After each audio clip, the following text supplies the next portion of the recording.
ఓం నమః శివాయ. సృష్టిస్థితి లయకారకుడైన మహాశివుని లీలామయంతో నేలంతా పుణ్యధామమై పరవశించబడుతుంది. ఓ విశేషమైన పౌరాణిక ప్రాశస్త్యాన్ని సంతరించుకున్న మహాశివుని అద్భుత లీలకు నిదర్శనమైన క్షేత్రమే త్రయంబకేశ్వర జ్యోతిర్లింగాలయం. 12 జ్యోతిర్లింగాలలో 10వ జ్యోతిర్లింగంగా ప్రసిద్ధి చెందింది. మన భారతదేశంలో మహారాష్ట్రలోని నాసిక్ పట్టణానికి 30 కిలోమీటర్ల దూరంలో త్రయంబకేశ్వరంలో త్రయంబకేశ్వర స్వామి స్వయంభువై నెలకొన్నాడు. గోహత్యాపాతకం. స్థల పురాణం ప్రకారం కొన్ని యుగాల క్రితం ఈ దర్శనీయమైన స్థలంలో సప్తఋషులు సాధువులు జీవించేవారట. ఆ ప్రాంతంలో కరువు కాటకాలు సంభవించిన సమయంలో గౌతమ మహర్షి తన భార్య అహల్యాబాయి కోరిక మేరకు సరోవరాన్ని తన తపశ్శక్తితో సృష్టించాడట. మిగిలిన ఋషుల భార్యలు గౌతమ మహర్షిపై అహల్యాబాయిపై అసూయను చూపుతూ అంతా కలిసి విఘ్నేశ్వరుణ్ణి వేడుకున్నారు. వినాయకుడు ప్రత్యక్షమై ఏమి కావాలో కోరుకోమన్నాడు. వారంతా కలిసి గౌతమ మహాముని పెంచుతున్న ధేనువు చనిపోయే విధంగా చేయమని ప్రాధేయపడ్డారు. గోహత్య మహాపాపం అని వివరించినా వారు అదే కోరుకున్నారట. వినాయకునికి వరమిస్తానన్న ఆజ్ఞ మేరకు తప్పక ఇవ్వాల్సిన పరిస్థితి తప్పలేదు. తథాస్తు అని వినాయకుడు అంతర్ధానమై వెళ్ళిపోయాడు. ఆ తరువాత గౌతమముని పంట పొలాలలో ధేనువుని మేపుతూ దర్బలతో కొట్టగా ధేనువు మరణిస్తుంది.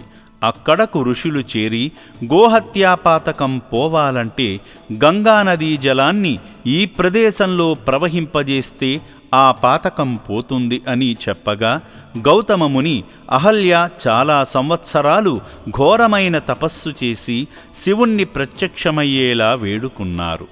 గౌతమీ గోదావరి.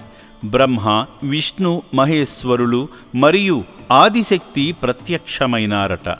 ఏమి వరం కావాలో కోరుకోమనగా గంగాజలాన్ని ఈ ప్రదేశంలో ప్రవహింపజేయమనగా వెంటనే ఆ ధూర్జటి తన జటాజూటమును విసరగా బ్రహ్మగిరి శిఖరమునకు తగలగా అక్కడ నుండి గంగానది ప్రవహించి గౌతమీ గోదావరిలా ఉద్భవించి ఆ పుణ్యస్థలము అంతా విస్తరించింది.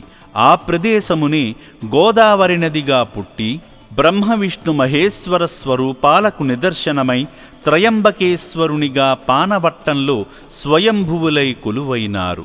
త్రినేత్రుని నయనాలకు ఆదర్శమై సూర్యచంద్ర అగ్నిస్వరూపాలుగా ఒక్కటై త్రయంబకేశ్వర జ్యోతిర్లింగంగా మహేశ్వరుడు ఈ బ్రహ్మగిరిపై కొలువైనాడు. నల్లరాతి కట్టడ క్షేత్రం. ఇండోర్కు చెందిన ఫడ్నవీస్ అయిన సర్దార్ రావు సాహెబ్ పార్నెర్కర్ నిర్మించిన ప్రాంగణమంతా త్రయంబకేశ్వరం రూపుదిద్దుకుంది. అంబకం అనగా నయనం, త్రయంబకం అనగా 3 కన్నులు కలిగినవాడని అర్థం. మొఘలుల పాలనలో ఔరంగజేబు కాలంలో ఈ ఆలయం ధ్వంసం చేయబడింది.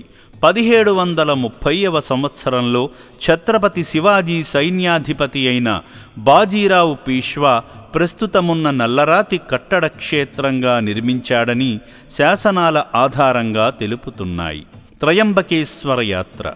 ఈ విశేషమైన క్షేత్రాన్ని దర్శించుకొనుటకై మరియు శ్రీ పుణ్యలింగేశ్వర స్వామి తలపించిన పుణ్యకార్యానికై గౌరవనీయులు శ్రీ గట్టు శంకర్ గారు, వారి సతీమణి శ్రావణీ శంకర్ గారు మహారాష్ట్ర నాసిక్ ప్రాంతానికి దగ్గరలో ఉన్న త్రయంబకేశ్వరం జ్యోతిర్లింగ దర్శనానికి పయనమైనారు. త్రయంబక దర్శనం హేమంత్ పంత్ శైలిని కలిగి నిర్మాణము అంతా లోపల చతురస్రాకారంలో ఉంటుంది, బయటకు నక్షత్రాకారంగా కనిపిస్తుంటుంది. గర్భాలయంలో త్రయంబకేశ్వరుడు భూమికి దిగువ భాగాన లోపలికి ఉంటాడు. నిరంతరం నీటి ఊటను కలిగి ఉంటాడు. ఆ నీరే ఒక పాయగా వెళ్ళి కుశావర్తనం అనే సరోవరంలో కలుస్తుంటుంది. ఒకానొకప్పుడు ఆ పరమేశ్వరుడే ఈ కుశావర్తంలో స్నానమాచరింపజేసేవాడు. ఈ పుణ్యతీర్థంలో సర్వపాపాలు తొలగించుకునేలా స్నానమాచరించి సర్వరోగాలు మటుమాయమయ్యేలా స్వామివారిని మనసారా దర్శించుకొనుటకు ఆలయం లోపలికి వెళ్ళడానికి ముందు త్రయంబకేశ్వరాలయంలో ఉన్న విఘ్నేశ్వరుణ్ణి నియమానుసారంగా దర్శించుకున్నారు.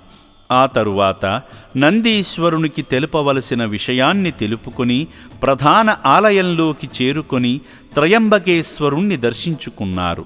ఆ తరువాత గాయత్రీమాత ఉపాలయాన్ని కూడా చేరుకొని భక్తితో కొలుచుకున్నారు. గౌతమీ నదిగా పుట్టిన గోదావరి నది జన్మస్థలాన్ని కూడా సందర్శించుకొని తిరుగు ప్రయాణమై శ్రీ పుణ్యలింగేశ్వర స్వామి క్షేత్ర పుణ్యస్థలానికి చేరుకున్నారు.